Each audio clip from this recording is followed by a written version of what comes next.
Bom, minha gente, hoje teremos aqui um vídeo de opiniões fortes, aquele filme Ame e Odeie de sempre, e eu acho que estaremos em polos opostos aqui. Então vamos lá, Ari Aster, o que você nos guarda para esse filme? Bo é um homem extremamente tenso e paranoico que tem uma relação turbulenta com a sua mãe. Após uma notícia chocante sobre ela, Bo precisa ir até sua antiga casa, mas a viagem acaba sendo dificultada por uma série de acontecimentos imprevisíveis. Bom, Nathan, eu acho que aqui nós não teremos polos tão opostos assim, né? Eu tenho que dizer, primeiramente, que eu sou um grande fã do Ari Aster, eu gosto muito dos filmes anteriores dele. Ele é um diretor muito talentoso dessa nova leva aí que a gente tem do cinema estadunidense. E esse filme, como você citou, ele é aquele tipo de ame ou odeie. Quando eu saí da sala de cinema, eu tive uma opinião. Mas aí, ao longo desse tempo, eu pude discutir com outras pessoas, eu pude pensar em alguns pontos ali e minha opinião foi mudando ao longo da semana. Então, assim, no começo eu estava mais tendendo a gostar, mas agora eu tenho alguns pontos que me faz desgostar desse filme. Mas, já que você tá com uma opinião mais intensa do que a minha, porque você já deu spoilers no seu Instagram, eu gostaria que você abrisse aí falando o que você achou do filme. Inclusive, sendo blogueirinho aqui, né, já que a Eder citou, siga a gente lá no Instagram, a gente eventualmente fala de filme por lá também, tá? No canal e nas nossas redes pessoais, tá tudo aqui na descrição. Feito o jabá, eu queria dizer o seguinte, também gosto muito de Hereditário, a gente fez vídeo na época, vocês podem conferir a nossa crítica. Não sou muito fã de Midsommar, mas definitivamente eu não sou nada fã desse filme aqui. E eu vou tentar ficar aqui justamente no campo dos argumentos, porque, enfim, acho que só condenar o filme que a gente viu muita gente fazendo isso no Twitter não vai levar a lugar nenhum. Então, o que acontece? A gente tem aqui um cinema do Ari Aster cada vez maximalista, cada vez mais simbólico. Então a gente vê que quanto maior o orçamento que ele tem, né, que foi o caso aí ao longo desses 3 filmes, maior o empreendimento que ele tem ali para trazer pra gente no filme. Então eu acho que o Hereditário ele já lidava um pouco com essa explosão de sentimentos, né? Especialmente em momentos tão emblemáticos quanto é a morte de um ente familiar. Mas eu acho que aqui a gente vai levando cada vez mais aos excessos, que eu acho que existe uma linguagem por trás disso, existe uma justificativa por trás disso, mas que eu acho que no final das contas não acaba sendo benéfico pro discurso ou mesmo pro debate que ele está trazendo ali. Pra gente começar aqui, eu queria trazer essa discussão do simbolismo, né, que a gente tem em muitos elementos ali ao longo da projeção, que eu acho que até funciona um pouco melhor do que a gente tinha no Midsommar, né? No Midsommar a gente também fez vídeo, vocês podem conferir aqui na cartela. Eu comentava que existiam momentos emblemáticos, por exemplo, quando a gente tinha um urso, quando a gente tinha alguns retratos, e a câmera parava longos segundos para contemplar aquilo, como se a gente tivesse que inferir algum significado maior por trás das escolhas que a gente tinha daquelas imagens em específico. Aqui, obviamente, a gente também pode acabar indo por esse caminho, assim, vocês vão encontrar milhares de vídeos explicados desse filme aqui pelo YouTube mesmo, mas eu acho que os elementos, eles funcionam melhor para contar um pouco dessa paranoia, desse medo, dessa impotência, desse perigo, né, que o personagem ali principal tá vivendo. Então a gente vai ter a questão da repulsa ao sexo, a gente vai ter a questão de homens perseguindo ele o tempo inteiro, estando em lugares completamente inusitados, justamente para assustar e ocupar um lugar que teoricamente era de porto seguro para ele, e pelo contrário, várias mulheres fugindo dele. A gente vai ter, por exemplo, a figura da aranha, que tem ali uma função narrativa por conta do destino de umas pessoas ali que interferem na vida do protagonista. Tem a imagem de perigo, mas também tem toda aquela questão de uma ameaça tentadora, enfim. Então a gente consegue encontrar símbolos que não são ali tão abstratos ou tão eventualmente forçados que a gente fique horas contemplando ali na tela, até porque são 3 horas, a gente consegue distender um pouco o tempo que a gente olha para esses pequenos momentos, que acho que funcionam melhor do que ali no Midsommar. Mas obviamente eu acho que são muitas coisas que acontecem na tela. Aí entrando nessa questão do excesso que eu comentei atrás, pode ser um pequeno incômodo que no conjunto de outras coisas que a gente vai mencionar aqui, talvez acabam trazendo uma sensação de cansaço ao longo do filme. Bom, gente, como eu disse no começo desse vídeo, eu acabei vendo algumas questões, alguns apontamentos que outras pessoas trouxeram. Infelizmente, eu não vou lembrar o nome da criadora de conteúdo que trouxe esse tema, mas que me fez pensar muito sobre esse filme. O Nathan falou sobre dessa perseguição que esse personagem sofre por esses homens, mas um ponto que ela traz que eu acho muito interessante é como o filme vilaniza pra caramba todas as mulheres do filme. desde a mãe dele até aquelas garotas que fazem bullying com ele, né? A única mulher ali que está perto ali de ser uma boa pessoa é uma que ele encontra durante a trajetória dele numa floresta ali, mas ela não tem um papel muito importante ali no filme, ela só aparece. E uma coisa que eu acho curiosa é que basicamente esse personagem ele é unilateral, porque basicamente nós só vemos ele como uma vítima.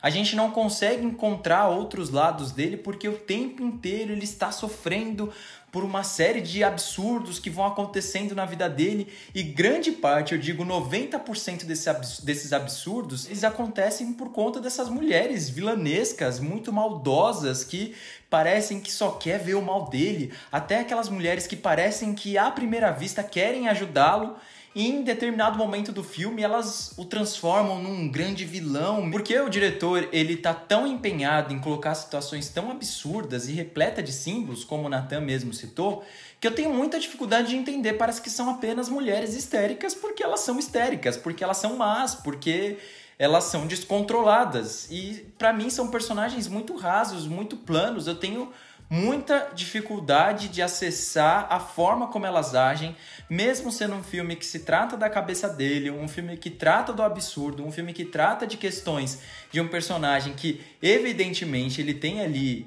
problemas psicológicos. Isso acaba tornando um filme bastante cansativo. Vou trazer uma situação aqui que está totalmente fora do contexto do filme, mas eu tenho certeza que vocês lembram daquele filme da Beyoncé, né? Aquele média-metragem, né? Black Skin, que fez muito sucesso, que traz muita representação do povo preto e tudo mais. E tem uma socióloga aqui brasileira, né, muito bem estudada, a Lilian Schwartz, e ela fez uma crítica. E ela, como uma mulher branca, ela trouxe ali alguns pontos que eu acho que não eram pertinentes ali, ou ela acabou saindo um pouco do tom do que ela queria trazer, e ela foi muito macetada, mas com essa situação ela aprendeu vários pontos. E ela trouxe uma frase que pra mim era, assim, foi que eu levo pra minha vida, né? E ela fala assim, olha, eu sofri muito durante esse processo, mas eu sei que eu sofri e eu não sou vítima dessa situação. Eu gostaria de ver esse outro lado desse personagem, porque todas as pessoas são tão ruins com ele, porque ele sofre tanto. Será que ele é esse personagem tão inocente que nasceu para sofrer? Então, assim, eu tenho uma desconfiança muito grande, eu tenho dificuldade de entender toda essa dor e todo esse drama que esse personagem passa durante essas 3 horas de filme. Enfim, eu não achei que fosse fazer isso, eu vou fazer uma breve defesa aqui de um ponto que o Edri comentou, sobre o fato da gente entender que tá dentro da cabeça dele, mas isso ser um problema por conta de ser uma visão limitada. E eu acho que, enfim, os filmes eles têm que tomar decisões de qual ponto de vista a gente vai seguir, e esse filme decide seguir o ponto de vista do personagem, em que tudo é muito exagerado por conta desses problemas psicológicos que ele tem.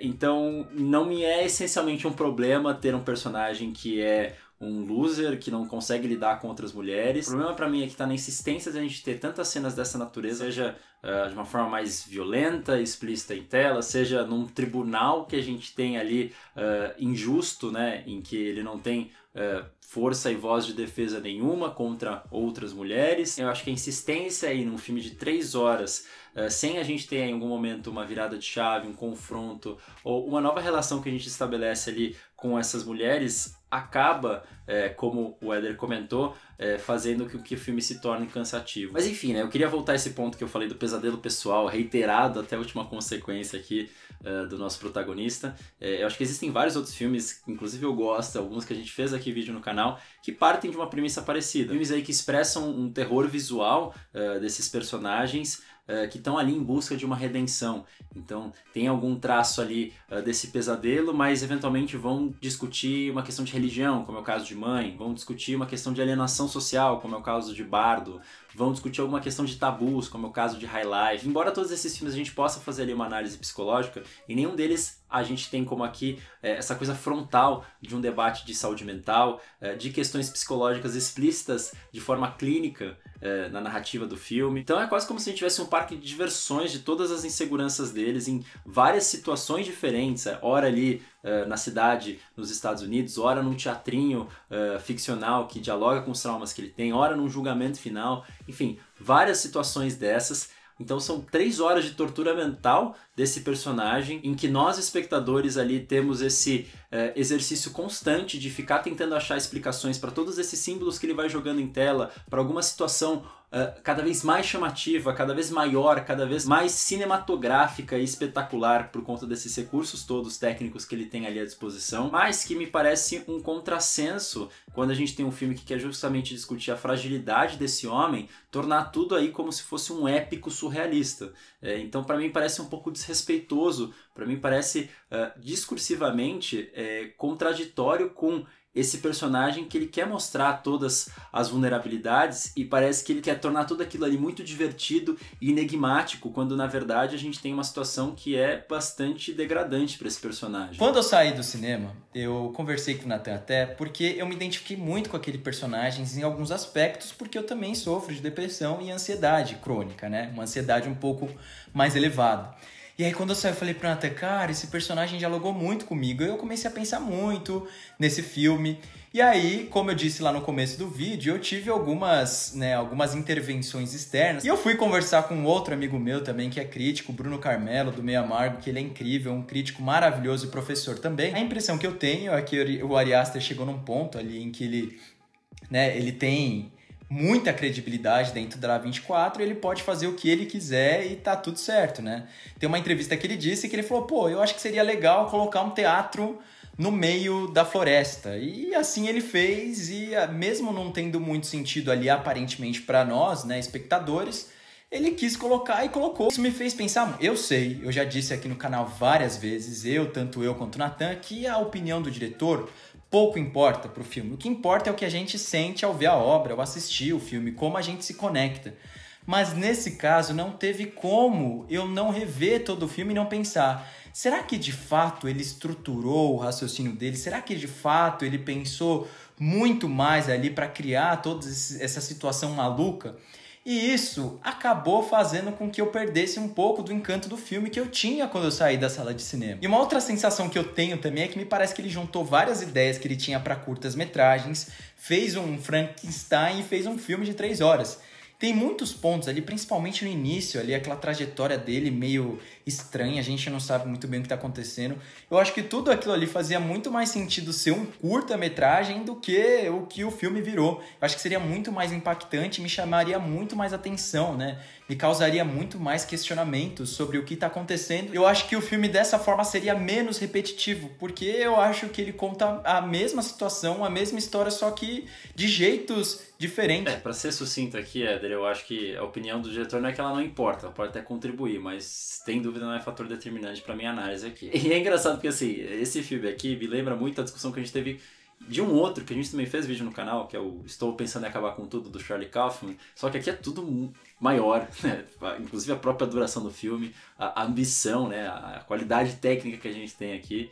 Então, os problemas que eu mencionava lá, aqui também, pra mim, parece que eles estão numa escala maior. Só que pra mim, um fator que me faz, além disso tudo, desgostar ainda mais desse filme aqui de hoje, tem a ver com a cena final. Então já deixo aqui um alerta de spoilers, enfim, um filme meio doido, mas fica aí o aviso, caso vocês não queiram assistir, pula pro tempo indicado. Porque eu acho que o filme ele tem consciência, né, dessa tortura mental que tá ali obrigando o personagem a viver. A gente tem uma cena final que no começo parecia muito, inclusive a cena final de Estou Pensando em Acabar com Tudo, porque a gente tem um público ali, né, sentado assistindo uma grande encenação, né, no Estou Pensando em Acabar com Tudo, era uma peça que é um julgamento, e a gente assiste quieto a essa tortura toda, eventualmente até comemora que esse personagem ele se dá mal, porque a gente já não aguentava mais ver ele passando por situações das quais ele não conseguia sequer ter uma perspectiva de fuga. A gente então vê bestializado essa condição toda, a gente concorda com a decisão desse julgamento, o que faz ele se tornar ainda mais vítima, mas ao mesmo tempo perder completamente a empatia do espectador. E aí a gente nos questiona mais uma vez, né? Se a ideia era mostrar toda essa dor desse protagonista e como ele é completamente impotente, será que esse efeito final também não acaba indo justamente contra, né, essa situação toda? Ou era exatamente esse o objetivo que o diretor queria, né? Torturar ele por 3 horas de forma bastante sádica, despersonalizando ele e marginalizando ele cada vez mais. Enfim, de todo modo, me parece ser um debate interessante sobre saúde mental como me parecia que o filme queria trazer ali em certo ponto. E aí, inclusive, isso que o Éder comentou sobre os curtas, eu acho que o fato de a gente ter uma outra sequência que funciona melhor, quando a gente tem esse escopo geral da coisa, a sensação é que isso acaba sabotando, né, o discurso que ele queria trazer no primeiro momento. Tentei trazer aqui em palavras mais sóbrias para vocês, mas poderia ter rasgado o verbo aqui, não farei isso. Deixarei para a imaginação de vocês aí. Mas comentem aí o que vocês acharam do filme. Bom, nossa experiência com o filme não foi das melhores, mas agora chegou aquele momento maravilhoso que eu vim te recomendar e eu tenho certeza que agora sim o Nathan vai trazer aquela dica maravilhosa. Vamos lá, minha gente, é tudo verdade, é um festival que eu adoro, meu xodózinho aqui de documentários, maior da América Latina. Tento cobrir todo ano aqui pelo canal, lá no Instagram e no Letterboxd, então mais uma vez o convite para vocês seguirem as páginas para acompanharem também outros filmes além desses de circuito. E eu queria deixar aqui algumas dicas de filmes que eventualmente vão estrear em cinemas, em streamings, para vocês terem aí no radar de vocês. Eu vou só citar então aqui o nome dos filmes para depois vocês procurarem na internet, tá certo? Primeiro é Santino, de Cão Guimarães, filme brasileiro. Fronte do Leste, de Vitaly Mansky e Yevhen Titarenko, filme da Ucrânia. 171, filme de Rodrigo Siqueira. O Contato, filme de Vicente Ferraz. Incompatível com a Vida, filme de Elisa Capai. Marihi, Árvore do Sonho, filme de Morzaniel Iramami Yanomami. Nada sobre Meu Pai, de Susana Lira. E O Primeiríssimo Lugar, Piano Forte, de Jakub Piatek. Vocês viram que eu aqui gastei, né, toda a minha pronúncia aqui para falar esses nomes todos. Enfim, esse filme em específico, eu vi que ele vai sair na HBO Max, ainda não tem previsão, talvez quando vocês estiverem assistindo esse filme ele já tenha saído. Um filme que vai acompanhar pianistas, uma competição internacional aí, que acontece na Polônia. E que é um filme que, muito para além do que ele está contando da história desses competidores, é um filme sobre ritmo, em como ele cresce as situações, tanto com a música que vai ali dando tom para o que está acontecendo, mas as emoções desses personagens, a montagem, e também descendo para ter alguns respiros até a gente chegar num clímax, até a gente estourar, até a gente ter ali um momento de mais reflexão pro final. Acho que é um filme narrativo, mas que tem vários elementos não narrativos muito interessantes. Bom, é isso, gente. Espero que vocês tenham gostado desse vídeo. Contem aí o que vocês acharam. Eu tô curioso para saber a opinião de vocês também. Se vocês amaram, odiaram, se vocês não entenderam nada, se a nossa análise aqui faz algum sentido. Não se esqueçam de curtir, compartilhar e comentar aí tudo que vocês acharam do filme, tá bom? Um grande beijo, se cuidem e até a próxima!